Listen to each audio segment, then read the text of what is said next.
ನಮಸ್ತೆ ಫ್ರೆಂಡ್ಸ್, ಇವತ್ತಿನ ವಿಡಿಯೋದಲ್ಲಿ ನಾನು ನಿಮಗೆ ವೈಕುಂಠ ಏಕಾದಶಿಯ ಮಹತ್ವ ಹಾಗೂ ಪೂಜಾ ವಿಧಾನವನ್ನು ತಿಳಿಸ್ಕೊಡ್ತಾ ಇದ್ದೇನೆ. ಇನ್ನು ವೈಕುಂಠ ಏಕಾದಶಿಯ ದಿನದಲ್ಲಿ ನಾವು ವಿಷ್ಣುವನ್ನು ವಿಶೇಷವಾಗಿ ಪೂಜಿಸಲಾಗುತ್ತದೆ. ಇನ್ನು ವಿಷ್ಣುವಿನ ಅನುಯಾಯಿಗಳಿಗೆ ಮಂಗಳಕರ ತುಂಬ ದಿನ ಅಂತ ಹೇಳ್ತಾರೆ ಇದನ್ನು. ಈ ದಿನದಂದು ನಾವು ವೈಕುಂಠ ದ್ವಾರ, ಭಗವಾನ್ ವಿಷ್ಣುವಿನ ಅಂತರಂಗದ ಪ್ರವೇಶ ದ್ವಾರವೂ ತೆರೆದಿರುತ್ತದೆ. ಇನ್ನು ಈ ದಿನದಂದು ಉಪವಾಸ ಮಾಡುವಂತಹ ಎಲ್ಲ ಭಕ್ತರಿಗೆ ಸ್ವರ್ಗವನ್ನು ಪ್ರವೇಶಿಸಲು ಮತ್ತು ಮೋಕ್ಷವನ್ನು ಪಡೆಯಲು ಅನುವು ಮಾಡಿಕೊಡ್ತಾರೆ ಶ್ರೀ ವಿಷ್ಣು ಅಂತ ಹೇಳಲಾಗುತ್ತೆ ಅಂತ ನಂಬಿದಿನ ನಾವು ಭಾವಿಸಲಾಗಿದ್ದೀವಿ. ಹಾಗೂ ಶ್ರೀ ರಂಗನಾಥ ಸ್ವಾಮಿ ದೇವಸ್ಥಾನ ಹಾಗೂ ತಿರುಪತಿಯ ತಿರುಮಲ ವೆಂಕಟೇಶ್ವರ ದೇವಸ್ಥಾನದಲ್ಲಿ ವೈಕುಂಠ ಏಕಾದಶಿಯನ್ನು ತುಂಬ ಮಹತ್ವವಾಗಿ ಆಚರಣೆ ಮಾಡಲಾಗುತ್ತದೆ.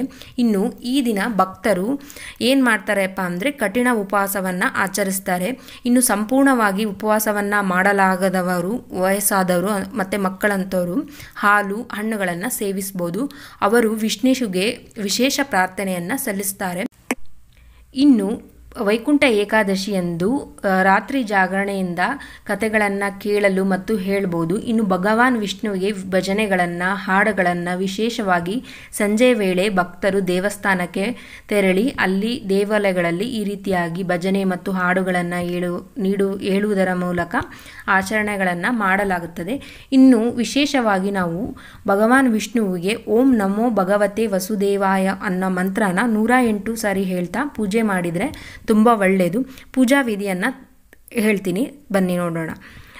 ಈ ದಿನ ನಾವು ಬೆಳಗ್ಗೆ ಬೇಗ ಎದ್ದು ಪವಿತ್ರ ಸ್ನಾನವನ್ನು ಮಾಡಿ ಉಪವಾಸ ಮಾಡುವುದಾಗಿ ಪ್ರತಿಜ್ಞೆಯನ್ನು ತೆಗೆದುಕೊಳ್ಬೇಕಾಗುತ್ತೆ. ಇನ್ನು ಮರದ ಹಲಿಗೆಯ ಮೇಲೆ ಶ್ರೀಯಂತ್ರದೊಂದಿಗೆ ವಿಷ್ಣುವಿನ ವಿಗ್ರಹ ಅಥವಾ ವಿಗ್ರಹ ಇಲ್ಲದೆ ಇರೋರು ಒಂದು ಫೋಟೋವನ್ನು ಇಟ್ಟು ಪೂಜೆಯನ್ನು ಮಾಡಬೇಕಾಗುತ್ತೆ.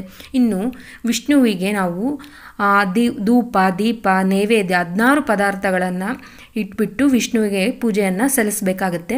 ಇನ್ನು ಭಗವಾನ್ ವಿಷ್ಣುವಿಗೆ ಮುಂದೆ ದೀಪವನ್ನು ಬೆಳಗಿಸಿ ತುಳಸಿ ಪತ್ರೆಯನ್ನು ಸಹ ಇಂಪಾರ್ಟೆಂಟಾಗಿ ಅರ್ಪಿಸಬೇಕಾಗುತ್ತೆ. ಇನ್ನು ದೇವರಿಗೆ ವಿಷ್ಣು ಸಹಸ್ರನಾಮ, ಶ್ರೀ ಹರಿಸ್ತೋತ್ರವನ್ನು ಪಠಿಸಬೇಕಾಗುತ್ತೆ. ಇನ್ನು ವಿಶೇಷವಾಗಿ ಓಂ ನಮೋ ಭಗವತಿ ವಸುದೇವ ಆಯೋ ಅನ್ನೋ ಮಂತ್ರನ 108 ಸಾರಿ ಜಪಿಸಿದರೆ ತುಂಬ ಒಳ್ಳೆಯದು. ಹಾಗೆ ಸಂಜೆ ವೇಳೆ ಅಥವಾ ರಾತ್ರಿ ವೇಳೆ ಕೂಡ ನಾವು ದೀಪದಾನವನ್ನು ಮತ್ತೆ ಮಾಡಬೇಕಾಗುತ್ತೆ ವಿಷ್ಣು ದೇವರಿಗೆ. ಇನ್ನು ಭಕ್ತರಿಗೆ ಶ್ರೀಕೃಷ್ಣ ಮಹಾಮಂತ್ರವನ್ನು ಸಹ ಪಠಣೆ ಮಾಡ್ಬೋದು. ಯಾವುದಪ್ಪ ಅಂದರೆ ಹರೇ ರಾಮ ಹರೇ ಕೃಷ್ಣ ಅನ್ನೋ ಈ ಮಂತ್ರ ಕೂಡ ನಾವು 108 ಸಾರಿ ಹೇಳಿದರೆ ತುಂಬ ಒಳ್ಳೆಯದು. ಇನ್ನು ಸಂಜೆ ವೇಳೆಗೆ ಭಕ್ತರು ಮನೆಯಲ್ಲಿ ಪೂಜೆಯನ್ನು ಸಲ್ಲಿಸಿ ದೇವಸ್ಥಾನಕ್ಕೆ ಹತ್ತಿರದಲ್ಲಿರುವಂತಹ ವೆಂಕಟೇಶ್ವರನ ದೇವಸ್ಥಾನಕ್ಕೆ ತೆರಳಿ ಅಲ್ಲಿ ಪೂಜೆಯನ್ನು ಸಲ್ಲಿಸಿ ಪ್ರಸಾದವನ್ನು ನೀಡಬಹುದು, ಹಾಗೆ ಪಡೆಯಬಹುದು. ಇನ್ನು ಮನೆಯಲ್ಲಿ ನಾವು ಪಂಚಾಮೃತ ಅಭಿಷೇಕ ನಮಗೆ ಯಾವುದಾಗುತ್ತೋ ಹೆಲ್ಪ್ಫುಲ್ ಈಸಿಯಾಗಿ ಆ ಥರದ ಪಂಚಾಮೃತ ಅಭಿಷೇಕ ಇಲ್ಲ ಪಾಯಸ ಯಾವುದೇ ಆಗಿ ದೇವರಿಗೆ ನೈವೇದ್ಯಕ್ಕೆ ಅರ್ಪಿಸ್ಬೋದು. ಈ ರೀತಿಯಾಗಿ ನಾವು ಮನೆಯಲ್ಲಿ ಉಪವಾಸ ಮಾಡಿಬಿಟ್ಟು ದೇವಸ್ಥಾನಕ್ಕೆ ತೆರಳಿ ಪೂಜೆಯನ್ನು ಮಾಡಬಹುದು. ವಿಶೇಷವಾಗಿ ನಾವು ವಿಷ್ಣು ಸಹಸ್ರನಾಮ ಮತ್ತು ಹರಿಸ್ತೋತ್ರಗಳನ್ನು ಪಠಿಸಿದರೆ ತುಂಬ ಒಳ್ಳೆಯದು. ಈ ಸಮಯದಲ್ಲಿ ನನಗೆ ಗೊತ್ತಿರೋ ಇನ್ಫಾರ್ಮೇಷನ್ ಎಲ್ಲ ನಿಮಗೆ ಶೇರ್ ಮಾಡಿದ್ದೀನಿ. ಹಾಗೆ ಮುಖ್ಯವಾಗಿ ನಾವು ವೈಕುಂಠ ಏಕಾದಶಿಯ ದಿನದಂದು ಅನ್ನವನ್ನು ತಿನ್ನಬಾರ್ದು. ಇದರ ಹಿಂದೆ ಒಂದು ಕಥೆ ಇದೆ. ಇನ್ನು ಅದನ್ನು ಇನ್ನೊಂದು ಸರಿ ನಿಮಗೆ ತಿಳಿಸ್ಕೊಡ್ತೇನೆ.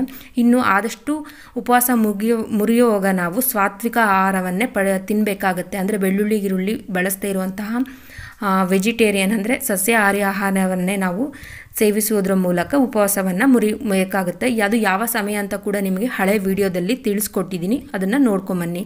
ವಿಡಿಯೋ ಫುಲ್ ನೋಡಿದ್ದಕ್ಕಾಗಿ ಧನ್ಯವಾದಗಳು. Thank you for the watching.